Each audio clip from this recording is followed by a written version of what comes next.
The Mandalorian season 3 numbers are in, and viewership has tanked. I don't know why I did that. But anyway, Gina Carano fans are giggling a little bit. I know I am. That said, I am actually a big Mandalorian fan of the first 2 seasons. Y'all have your own opinions. I respect it, but I loved them. I thought it was amazing. Grogu is adorable. IG-11 is one of the best characters to ever come out of Star Wars in general, in my opinion.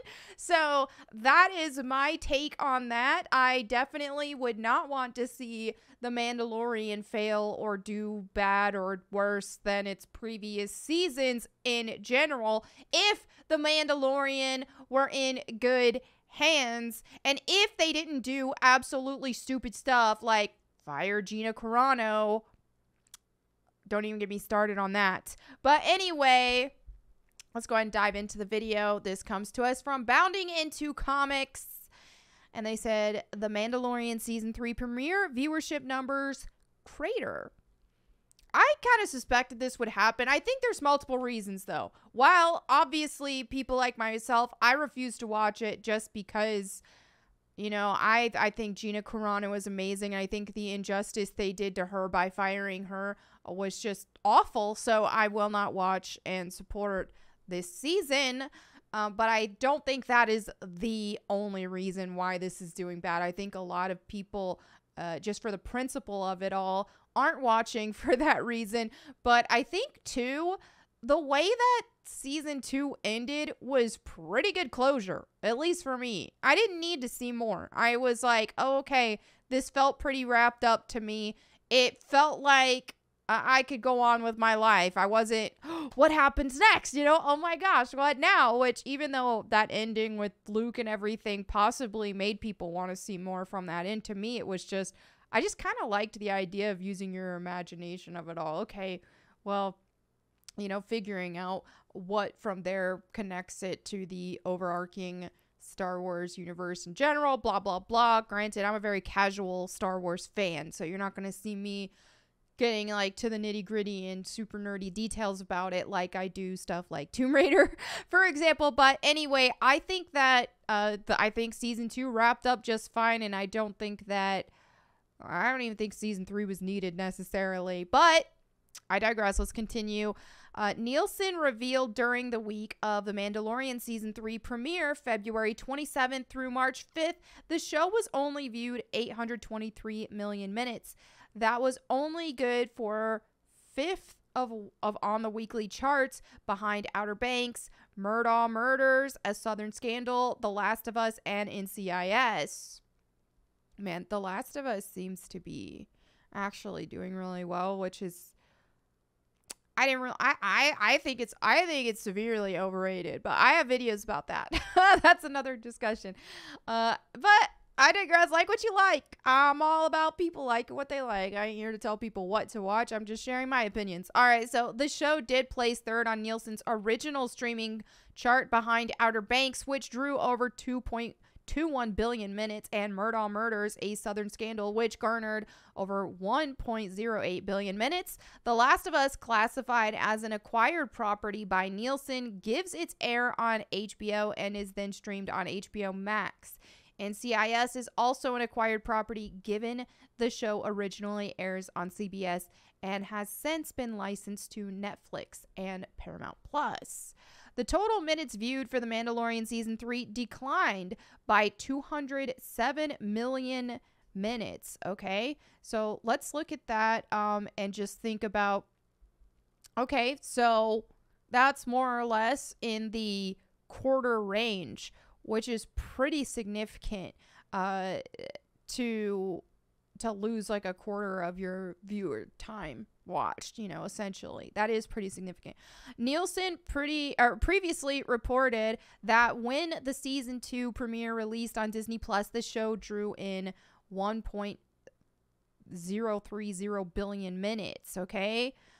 So that is a stark difference. I thought season 2 was great. But anyway, let's continue. While doing a straight comparison between the runtime, it actually looks like The Mandalorian might have increased its number of viewers by over 3 million people. Okay. Interesting. The season 2 premiere of The Mandalorian Chapter 9, The Marshal, had a runtime of 56 minutes. Thus, if you divide 1.030 billion minutes by 56, you'll get around 18.4 million viewers. The Mandalorian Chapter 7, The Apostate, the season 3 premiere, only has a runtime of 38 minutes. Dividing 823 million by 38, you get 21.65 million viewers. Okay. However, as YouTuber Valiant Renegade points out, Valiant Renegade's great. I was on his channel. Feel free to check out his channel because he's been uploading like a bunch of clips from that podcast discussion. It was a great time. Nielsen's minutes watched reporting does not look at single episodes, but looks at the show in its entirety. He explains there is a tremendous amount of binge watching that comes into play leading into the premiere. That means a rather significant amount of those 823 million watch minutes accumulated by Nielsen during that week for the Disney Plus show were probably made rewatching season 1 and largely season 2 to refresh after a 2-year and 4-month hiatus from the previous season's premiere in October of 2020. On top of noting that binge watching factors into Nielsen's numbers, he also notes that season 2 of The Mandalorian premiered on a Friday rather than the current season debuting on a Wednesday. Valiant Renegade explains if The Mandalorian season 2 premiered on a Friday, that means it has a full 48 hours less than the season 3 premiere of The Mandalorian just a few weeks ago. Well, that makes the Nielsen's numbers even worse. Oh, okay. Later in the video, he also points out, and the worst part of all, when The Mandalorian season 2 debuted in October of 2020, those were over 10 million fewer subscribers to Disney Plus and oh wow, so there were 10 million less subscribers on Disney Plus in North America. And back then, and it's still, wow, okay.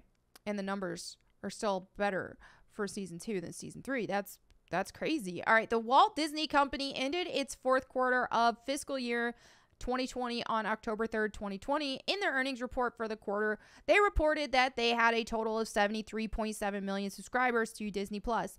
In their most recent quarterly report for the first quarter of the fiscal year 2023, the Walt Disney Company reported that they had a total of 161.8 million Disney Plus subscribers. However, in this new report, they indicated that they only have 46.6 million subscribers in the United States and Canada, and another 57.7 million internationally, for a total of 104.3 million Disney Plus core subscribers. On top of these core subscribers, they have another 57.5 million Disney Plus Hotstar subscribers. Interestingly, the report indicated that the domestic subscribers declined by 200,000 subscribers compared to the previous quarter, which I made some videos about, or I made at least a singular video about this fairly recent, about the subscriber drop on Disney Plus. Disney in general is just suffering with viewership, both on their Disney Plus platform and on movies that they're pushing out to theaters and such.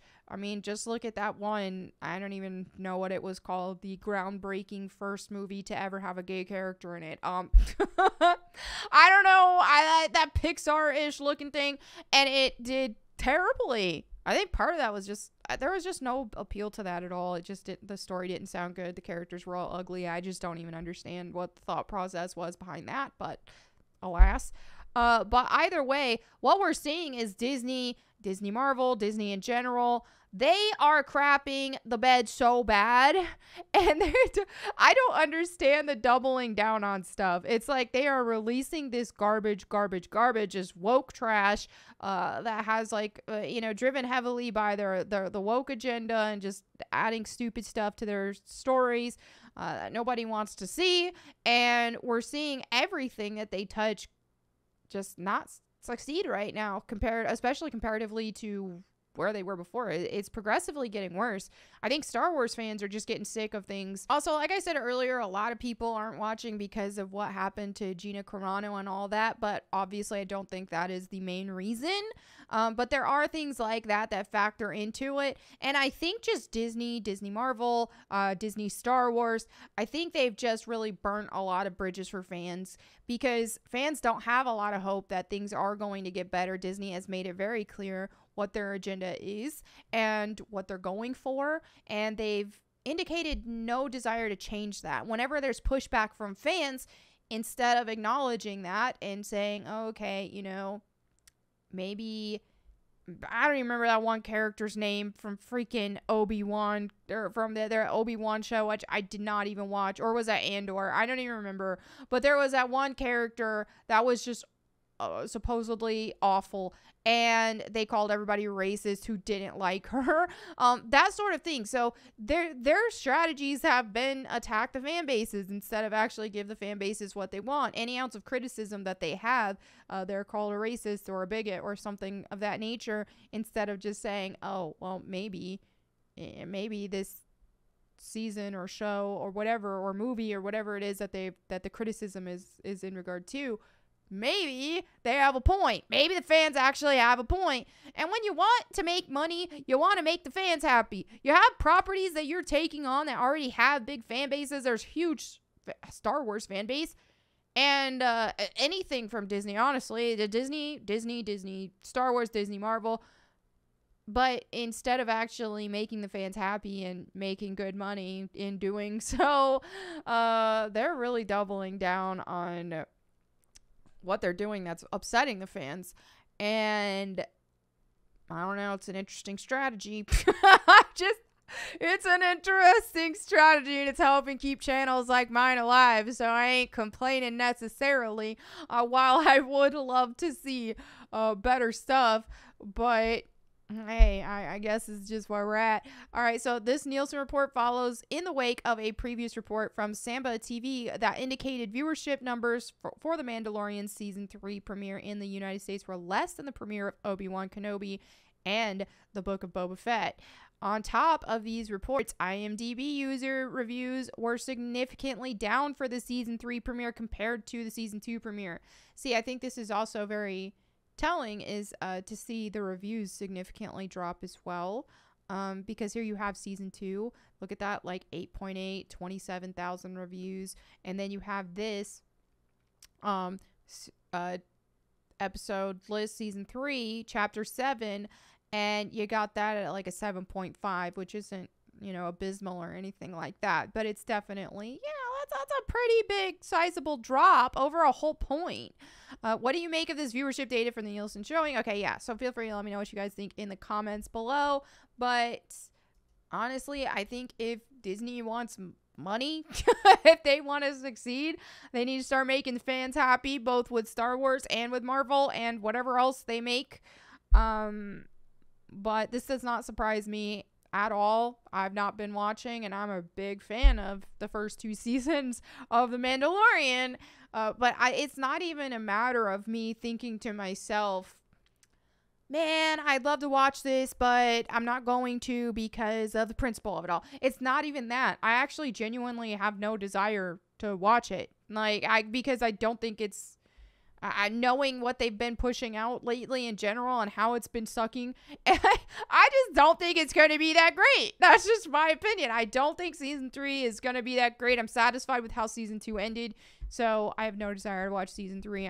Whether I change my mind down the road, we'll see, but right now, there's a million billion other things I would rather use my time for than watch Season 3 of The Mandalorian right now. But anyway, thank you all so much for hanging out with me today. Let me know what you think in the comments below. I will catch you next time. And in the meantime, go boom.